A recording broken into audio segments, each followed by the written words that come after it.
श्री स्वामी समर्थ मैत्रिणींनो, दत्त जयंतीच्या हार्दिक शुभेच्छा. हे गावाकडचं वातावरण आहे आणि पहाटे पहाटेचं किती शांत वाटते गावात. गावाकडे तर खूप शांत शांत वातावरण राहते. सकाळी लवकर उठली. आज पारायण करायचं होतं श्री स्वामी समर्थचं म्हणून माझं झाडू झाला, पोछा करून घेतली. कारण आज पारायण करायचं म्हणून मी लवकर उठली होती. आंघोळ पाणी झाली. त्याच्यानंतर 3:45 झाले होते.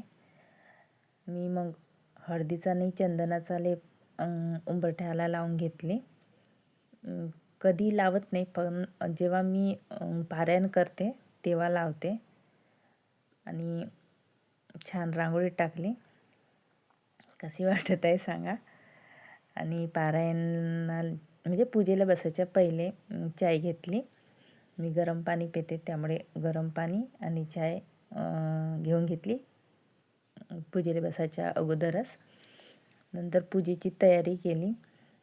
पहिले मी रोजची देवपूजा करून घेतली, त्यानंतर मग पारायणाची पूजेची तयारी केली. चौरंगपाट वगैरे ठेवली, रांगोळी वगैरे काढली. त्यानंतर आपल्या स्वामी समर्थ मूर्तीची अभिषेक करून घेतला दुधाने आणि पाण्याने. पंचामृत नव्हतं माझ्याकडे, म्हणून दुधाने आणि पाण्यानेच करून घेतली. पूजा मांडली पारायणाची.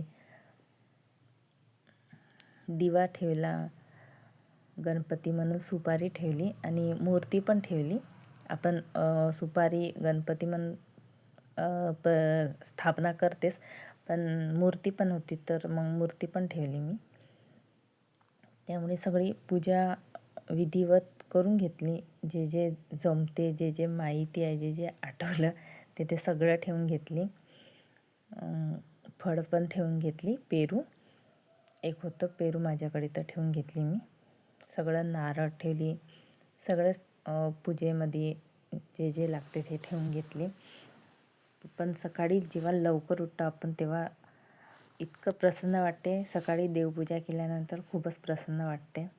आणि आपण जेव्हा काही वेगळं करतो, पारायण म्हणा किंवा गुरुवारचे आपले आता लक्ष्मीचे व्रत, त्या दिवशी ना सकाळी इतकं लवकर उठून लवकर लवकर कामं हे करून पूजेला बसलं ना, तर दिवस किती हलका आणि किती छान जाते आपल्यालाच समजत नाही. म्हणून सगळ्या याची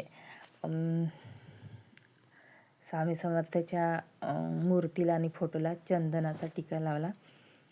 आम्ही अक्कलकोटला गेलो होतो, तिथूनच आणलेलं ते चंदनचे डबे आहे. मग मी त्याच चंदन लावते फोटोला आणि मूर्तीला पण. सगळं आरती झाल्यानंतर, सगळी पूजा मांडल्यानंतर पोथी वाचली. पोथी वाचल्यानंतर मग आरती करून घेतली. नाही, संकल्पना केली पहिले. संकल्पना केल्यानंतर मग पोथी वाचली. पूजा झाल्यानंतर संकल्पना केली, त्याच्यानंतर पोथी वाचली. नंतर आरती वगैरे करून घेतली. आरती झाल्यानंतर मग आपली पूर्ण घरात कापुराचा धूप दाखवली. ते सगळं दाखवलं नाही, जेवढं दाखवता येईल तेवढं दाखवलं. आणि संकल्पना म्हणजे पारायण म्हणजे तर संकल्पना येतेच, संकल्पना करावंच लागतं. आपण करतो पारायण तर, म्हणून मी संकल्पना पण करून घेतली, आरती पण करून घेतली. आणि माझं पारायण खूप चांगल्या पद्धतीनं पार पडलं. इतकं म्हणजे पॉझिटिव्हिटी वाटत होती. म्हणजे पारायण करताना वाचताना खूपच सुंदर वाटत होतं. म्हणजे मनाला एकदम असं नवीन चैतन्य असं वाटत होतं. धन्यवाद. तुम्हाला माझे जर ब्लॉग आवडत असेल तर प्लीज सपोर्ट करा, सबस्क्राईब करा. आणि माझी देवपूजा पूर्ण संपन्न झाली आहे. आणि अशी आहे माझी देवपूजा आणि मांडणी आणि देवघर. तुम्हाला कसं वाटलं सांगा. मग साबुदाणाची खिचडी बनवली, खाल्ली.